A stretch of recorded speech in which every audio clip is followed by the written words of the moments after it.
Janice, the Yankee farmer, and today we are going to talk about compost.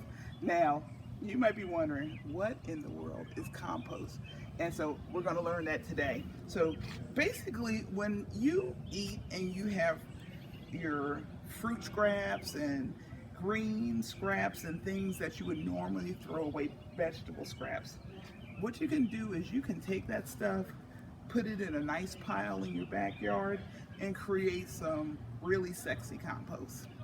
And compost, what it does is it takes all those scraps and leaves from your yard and all that kind of stuff. You don't want to put meat or any kind of greasy waste or anything like that in it, but just fruit and vegetable scraps. And what it does is it breaks down and creates this beautiful assortment of nutrients that you can use in your garden. So what we have in this little bucket, and all this is an empty pretzel bucket that I had left over. And what I have are just different scraps. Every time I would cook something, like this is some leftover onion, this is banana. You can even put paper towel as long as there's no grease on it. Greens, all kinds of stuff. And what I'm going to do is I'll put it in my compost pile, which is in the backyard on the back 40. So I'm going to show you that in a minute. But you also see here in our pile, now let me explain the pile to you. Now I had a whole bunch of hanging pots that I had over the years, and then of course they got all this dirt and stuff in them, and so I just emptied all the dirt. The soil is perfect, so why waste it? So I emptied the soil. I'm going to go through it, pull out all the weeds and stuff, and I'm going to recycle it and use it to grow other things. Now I may add some manure to help fortify the soil and make it better, but for the most part this stuff is fine, and I'm going to use it to grow my plants. But we're going to go over to the back 40 and I'm going to show you some compost in the making. Now, some things you want to remember when you're using things in your compost bin, you don't want to use any plants that might have diseases. So right here you see a leaf from my squash. I'm not going to use that because it looks like it has some kind of mildew or something on it. So that's just going to cause you problems. But what I am going to use are some of these leaves from my tomato plants that are pruned today. And we're going to take those back to the back 40. And we're going to let it do what it did. Now, my videographer, my cousin Jordan, said, why do you call it the back 40? So I'm going to give you a little history lesson. So, back in the day, when black folks came out of slavery, they were promised that they would receive 40 acres and a mule. You ever heard that before? Mm-hmm. It didn't happen. So, when I started gardening, this is my personal back 40 that I'm creating for my own self. I don't have to wait for nobody else's 40 acres and a mule. So this is a compost bin that I started.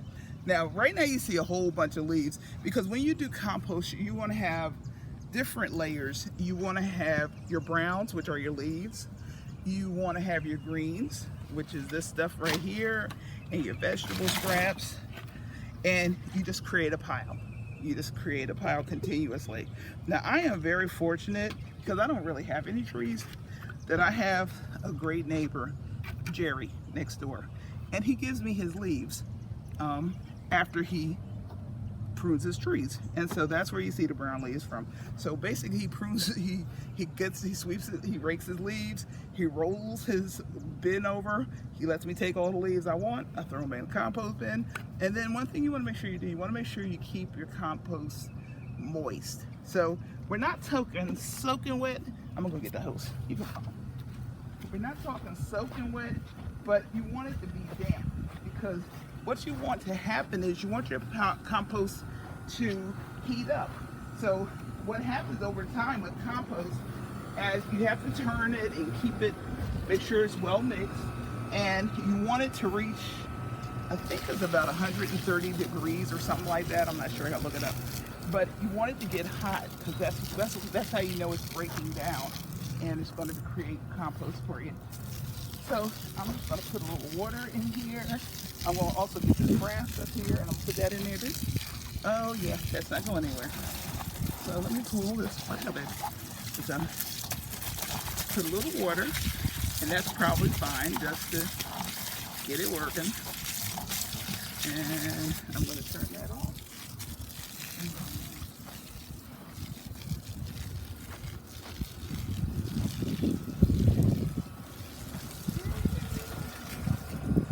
All right, so we're going to go back. So I noticed on the ground that our lawn guy, Corey McMillan, if you need your lawn cut, check him out. He's on Facebook. And he has little patches of grass, which I am so happy to see. And guess where those are going? In the compost bin.